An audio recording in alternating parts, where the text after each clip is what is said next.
Ecobici y HSBC, ahora en Álvaro Obregón y Azcapotzalco, presenta Lo que hay que saber. La amenaza comercial de Donald Trump también sube el empleo, baja la inflación, pero la economía se enfría y el adiós al superpeso y la subida del Bitcoin. Es martes 31 de diciembre, yo soy Gonzalo Soto y esto es Expansión Daily. Esto es Expansión Daily. Lo que hay que saber. Lo importante del día con los editores de Expansión. Expansión Daily. Lo que hay que saber. Bienvenidos. Bienvenidos y bienvenidas a un episodio especial de Expansión Daily en el que haremos un recorrido por la información más importante en el ámbito económico en México durante todavía este año, lo que le queda, y claro, todo lo que habrá que darle seguimiento en 2025. Suscríbanse y compartan, ya saben, este podcast para que más gente esté muy pero muy bien informada, muy bien enterada, y te he de querer mucho, Luz Helena Marcos, para querer pasar las últimas horas de mi 2024 contigo hablando de estos temas. Así es, Gonzalo, y es que, tenemos que ponernos al día, y antes de empezar con los festejos previos al nuevo año, pues hay que saber bien qué es lo que nos depara el 2025 en temas económicos. Correcto, y la verdad es que hubo bastante información. No vamos a ir en orden cronológico porque eso me parece demerita un poco la relevancia de algunos de los temas, porque son... creo que de cara a 2025, algunos de los más recientes o de mayor impacto, como lo es la amenaza comercial de Donald Trump, quien desde que ganó la elección el pasado 5 de noviembre allá en Estados Unidos, hemos vivido, no con miedo, no voy a decir con miedo, pero sí con la amenaza constante del próximo mandatario, quien asume el 20 de enero, y una de las... parece peroratas o una de los señalamientos o amenazas más claros que ha lanzado el próximo mandatario norteamericano a México es: día 1 va 25% de arancel a todas las exportaciones de México hacia Estados Unidos y no se detiene el flujo de migrantes y de fentanilo. Así es, Gonzalo, y esta vez Donald Trump no solamente fue contra México, también fue contra Canadá, además de anunciar un 10% adicional contra China. Entonces, porque justamente, como bien dices, él está enfocándose en lo que él dice una invasión de migrantes, y bueno, ha sentado sobre la mesa a Canadá, a México, las autoridades, para justamente negociar cómo sería, o más bien, el impacto de estos aranceles. Y entonces, ¿qué ha hecho? Bueno, que los mandatarios y autoridades se sienten con autoridades estadounidenses justamente para tratar de prevenir eso. Y bueno, recordemos que el próximo 20 de enero Donald Trump asume oficialmente la presidencia de Estados Unidos. Y ahí es en donde se va a poner muy interesante la cosa, Luz, porque veremos hasta qué punto se vuelven realidad muchas de estas amenazas que ya vimos esta película en otras ocasiones. En 2016, cuando asumió por primera vez la presidencia, muchos desestimaban que en realidad fuera a desaparecer el Telecán. Bueno, lo hizo, nos sentó en la mesa de negociación. Tenemos un TEMEC que ahora también está cuestionado por muchos políticos estadounidenses, y tenemos una revisión que en realidad hay que llamarle por su nombre. Será una renegociación que iniciará a mediados de este año junto con Canadá, que también, pues ahora resulta que nos han hecho el feo en los últimos días. Ahora resulta que también hasta Canadá, ¿verdad?, nos anda peluceando un poco en términos comerciales. Pero bueno, este arancel de 25%, dice Marcelo Ebrard, el secretario de Economía, que es un balazo en el pie también para Estados Unidos. Así es, Gonzalo, y es que no solamente va a afectar a las empresas, sino también va a haber mucha afectación en el tema de empleos, sobre todo en un sector que a México le gusta mucho promocionar, que es el segmento automotriz o el sector automotriz y las autopartes. Entonces, justamente Marcelo Ebrard ha advertido que estos aranceles van a afectar a empresas estadounidenses, que no es tal cual la mejor de las ideas, pero bueno, ya sabemos que Donald Trump, cuando quiere imponer sobre todo la parte de la negociación de la migración, del flujo de migrantes, es donde podríamos entonces ver esta parte pues sí, donde que sí los aplique. Sí, es que el parlamentario estadounidense no hay una separación entre temas migratorios, temas de seguridad, temas comerciales, todo va en la misma bolsa.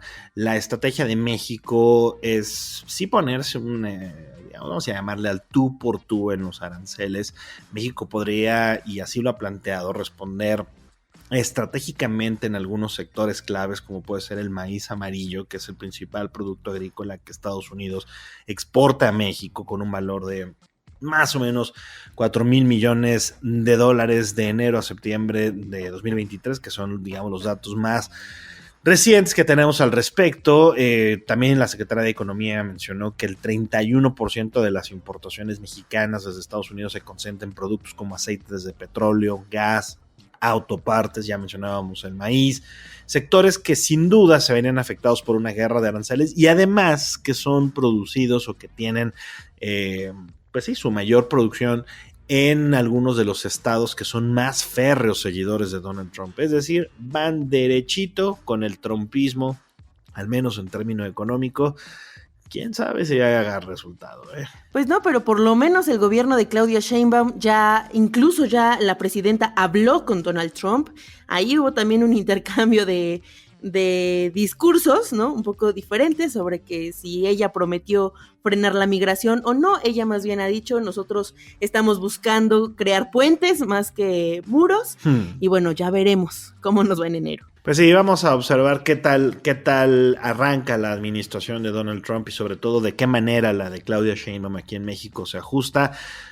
Pero bueno, al siguiente tema, mi querida Luz, ¿cuál quieres, la buena o la mala? La mala. La mala, la economía se está enfriando en nuestro país y la fragilidad de las finanzas públicas se ha vuelto cada vez más evidente a partir del déficit fiscal.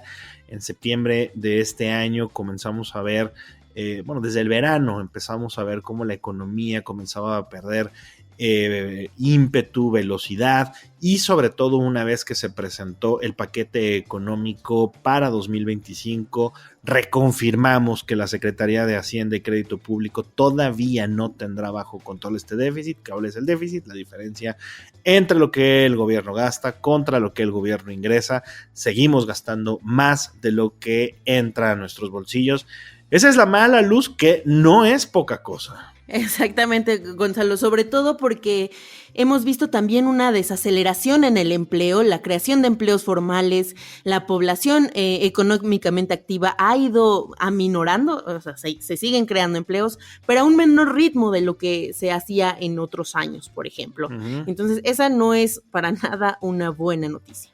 Correcto, y bueno, hay algunos analistas que desafortunadamente, Luz, ya advierten de una recesión económica para 2025.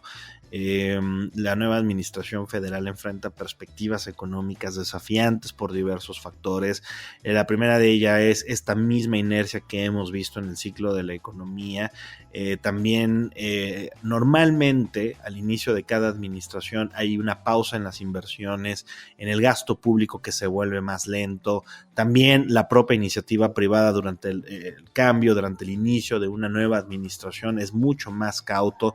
La debilidad, digamos, en la actividad económica se acentúa y también vemos que a nivel internacional las economías se están enfriando de manera generalizada, por lo tanto tampoco el sector externo se vuelve un motor para nuestro país y ese es el punto en el que estamos, en el que incluso, pues sí, corremos el riesgo de que 2025 sea un año, no le vamos a llamar de crisis, pero sí de mucho menos dinamismo del que observamos a lo largo de 2024. Y ya lo han advertido algunos entes, ¿no? Puede ser el mismo Banjico, uh-huh. Cosa que difiere mucho todavía del pronóstico optimista que tiene la Secretaría de Hacienda. Yo quiero ser optimista como Hacienda. Quiero en la vida, ¿verdad? Ir por los caminos de esta existencia con ese optimismo, con esa sonrisa que tiene Hacienda para decir que vamos a crecer más de 2% cuando todo mundo ya dijo...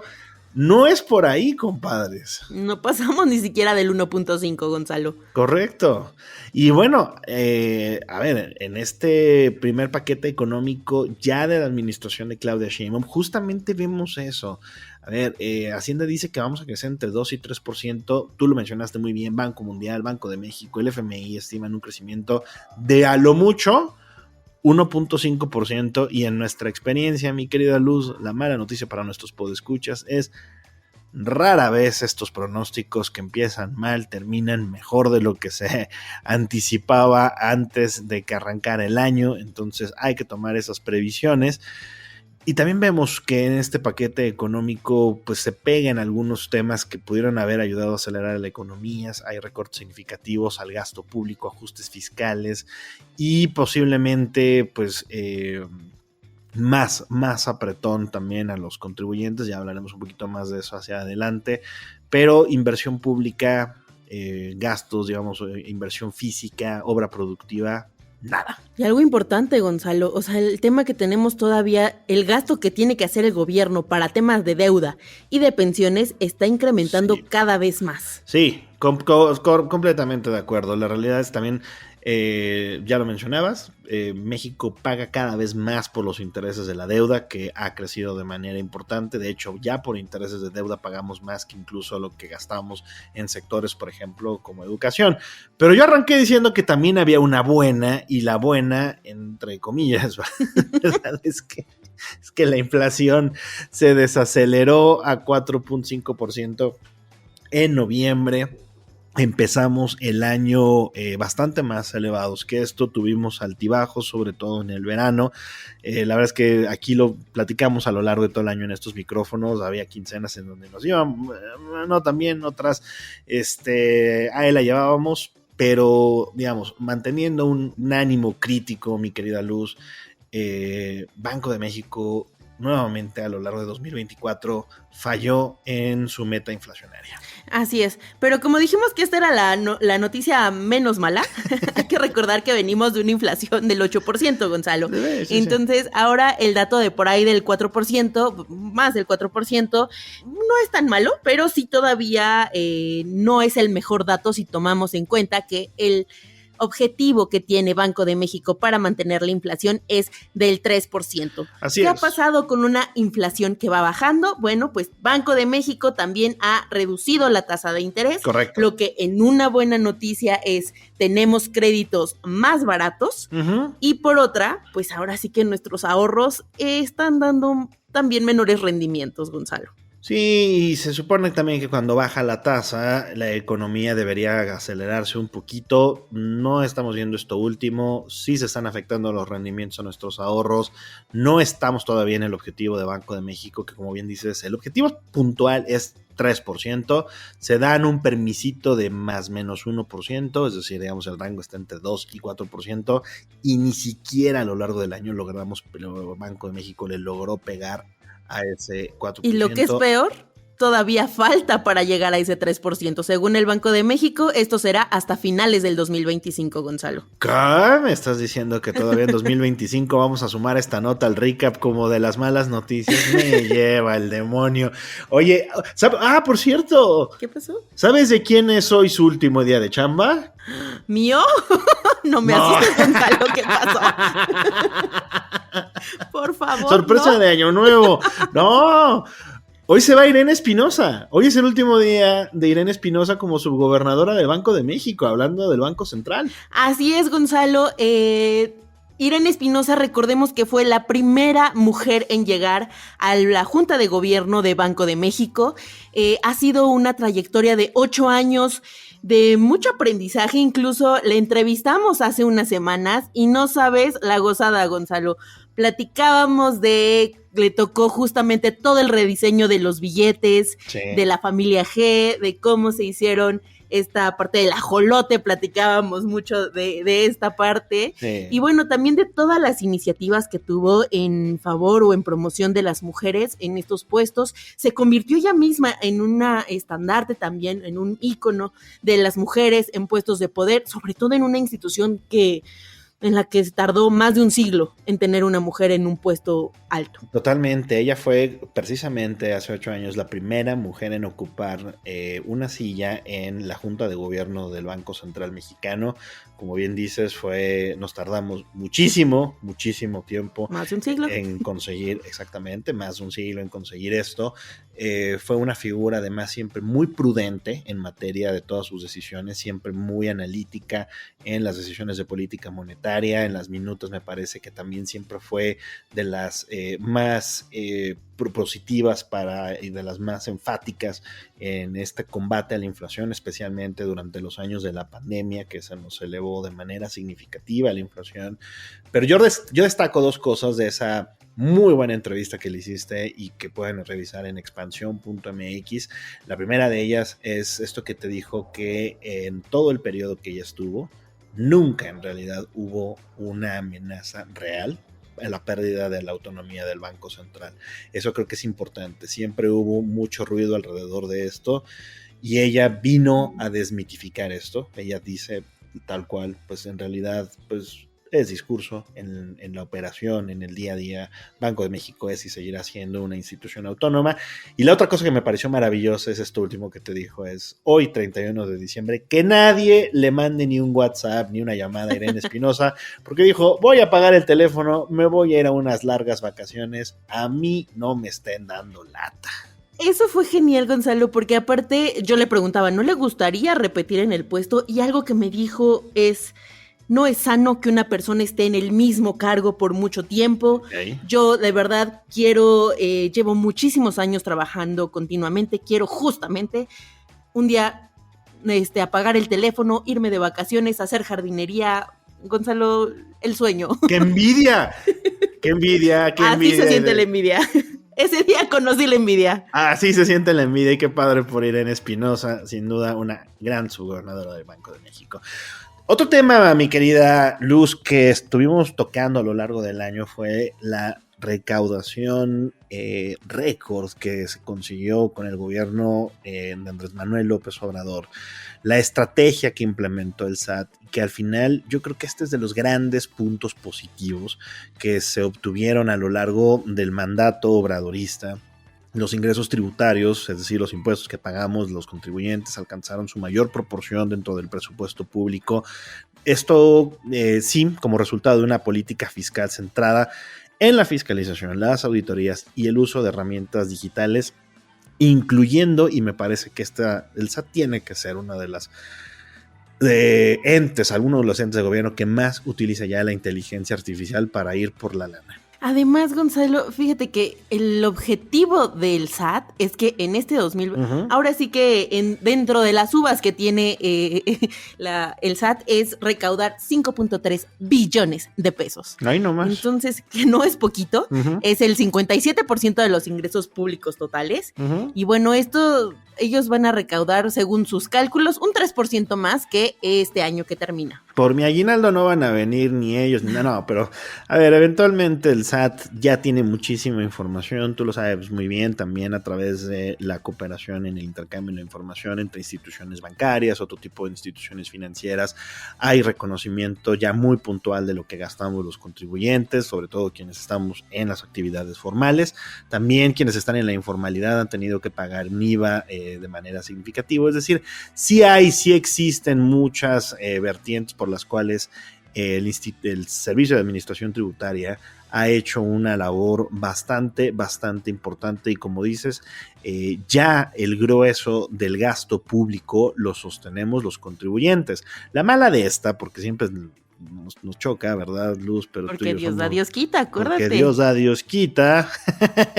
Y porque nadie se va sin pagar de este súper llamado vida, es que vamos a tener que seguir pagando más y más a los contribuyentes porque no hubo para 2025 una reforma fiscal, aunque muchos ya alertaron que urge, no hubo una miscelánea fiscal, así es que van a seguir recibiendo ese bonito correo que empieza con un estimado contribuyente y a pagar.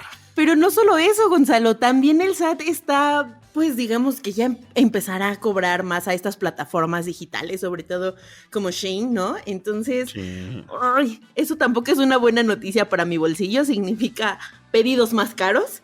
Y bueno, están buscando justamente la manera de que nadie escape de pagar sus respectivos impuestos. Ese es el último. A ver, si somos justos digamos, en la teoría, está muy bien lo que está haciendo el fisco. El gran problema de las finanzas públicas de nuestro país no es que recaude mucho, es cómo gasta. Y ese es el gran problema que también tenemos los contribuyentes. Si viéramos que esta recaudación se refleja en mejores servicios, en mejor educación, en mayor seguridad, en una vida más tranquila para las y los mexicanos, diríamos, ok, bueno, por lo menos estamos viendo que de mi bolsillo sale hacia una mejor calidad de vida, hacia un sistema de salud eficiente. El problema no es ese, el problema es que seguimos tristemente con la misma calidad mala de todos los servicios, pero se nos sigue cobrando de manera importante. Pero bueno, otro tema que vaya cómo pegó y hacia el final, sobre todo de la administración obradorista, porque a lo largo de 6 años, la verdad, el presidente siempre estuvo presumiendo, sobre todo en las mañaneras, el superpeso. Teníamos un tipo de cambio muy favorable. Alcanzó, de hecho, el peso un nivel mínimo de 16 pesos por dólar en abril. Y ahí todo el mundo nos queríamos ir de viaje y agarrar ese vuelo que ya estaba baratísimo. Pero, ¿qué crees? A partir de entonces, el peso mexicano se ha depreciado 22% y se ha ubicado en casi 20 pesos por cada billete verde en octubre. Los analistas consideran imposible que se vuelva a cotizar por debajo de los 10 pesos con 50 centavos en un futuro próximo. Oye, y por lo menos a los 16 sí. Pon tú que a los 10 no, pero a los 16, ¿cuál es la probabilidad, Gonzalo? No, ya olvídate de eso, sobre todo porque vienen tiempos volátiles también en materia cambiaria, eso también lo comentan los analistas, toda la relación bilateral con Donald Trump va a poner estrés sobre el tipo de cambio. Ya sabemos que también el peso, y lo sabes tú muy bien, mi querida Luz, no depende nada más de lo que suceda en la frontera o aquí entre nosotros, depende de una gran multitud de factores, porque es una moneda sumamente líquida, es una moneda que se utiliza para hacer otro tipo de transacciones en mercados emergentes. Algún día haremos un gran episodio de Cuéntame de Economía al respecto, ¿verdad? Si es que algún día Luz nos invita a esa casa suya, pero la realidad es que pues tenemos un tipo de cambio cada vez más debilucho, al tiempo ¿Otra vez? que el Bitcoin y las criptomonedas van para arriba. Porque en este Dios da, Dios quita, que siempre está presente, Gonzalo. El Bitcoin registró un nuevo máximo histórico en este año, esto tras la victoria de Donald Trump como presidente de Estados Unidos.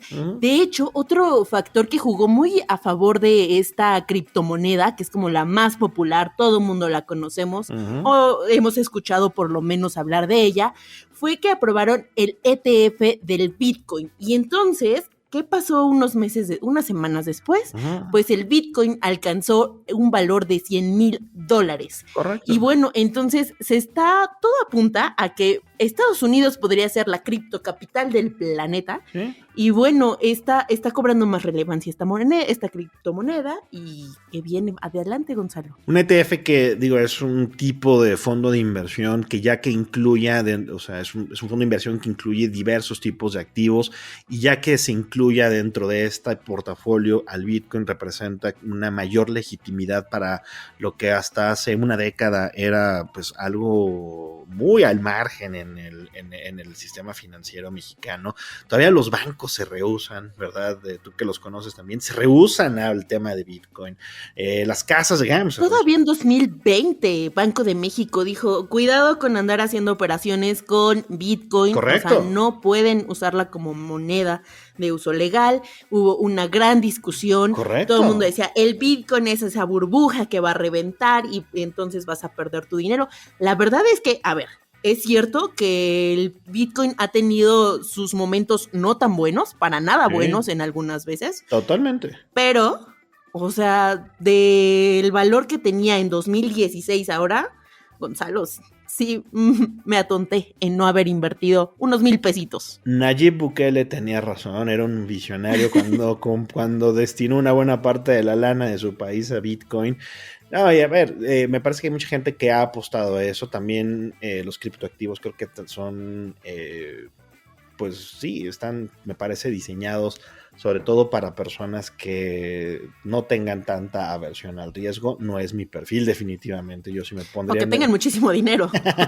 Hoy en día sí. Hoy en día tampoco está diseñado... es mi perfil. Tampoco, no entro en ese perfil. Pero bueno, así la cosa con el Bitcoin, que seguramente también estará todavía dando mucho de qué hablar a lo largo de 2025. Me parece que todo el mercado de criptomonedas con esta realineación y sobre todo con los asesores que llegan a la Casa Blanca con una visión distinta alrededor de los criptoactivos, va a cambiar y seguramente irán repuntando de manera importante. Pero bueno, mi querida Luz, ¿qué no podemos perder de vista para ya 2025 en unas cuantas horas? Me parece que lo principal es la ruta crítica hacia la supervivencia del TEMEC, todo lo que vendrá con la renegociación de este acuerdo a partir del verano. Así es, ¿y eso qué significa? La volatilidad en el tipo de cambio, las remesas, porque por supuesto volatilidad en el tipo de cambio significa que podría haber más remesas por el monto, ¿no? Uh-huh. Por un efecto ahí en la moneda, pero también porque están advirtiendo algunos especialistas que esta política migratoria de Donald Trump de repatriar a migrantes, sobre todo que no sin documentos, uh-huh, pues podría tener un efecto justamente en las remesas. Y entonces esto que por muchos años se celebró, ¿no? De las remesas que llegaban y ayudaban a los connacionales, pues podría entonces ahora sí aminorar. Veremos muchas noticias sin duda en los primeros 6 meses del año en materia económica. Hablaremos mucho sobre cómo empieza el presupuesto, hablaremos mucho también sobre lo que ocurrirá con el dinamismo de nuestra economía, pero creo y coincido contigo, a partir del verano estaremos ya muy centrados en las negociaciones, en estas mesas de discusión de cara a la revisión del TEMEC. Veremos qué tan dura llega la postura de Estados Unidos y también la habilidad que tendrán. Yo confío en que México tiene buenos negociadores para poder sobrevivir este 2025 tan turbulento.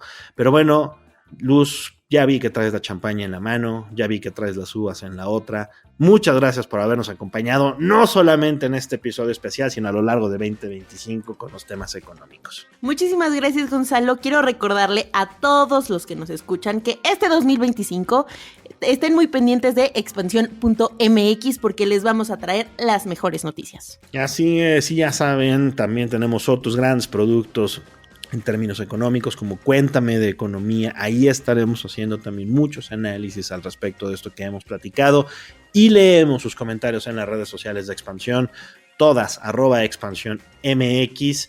Ahora sí, nos escuchamos hasta 2025.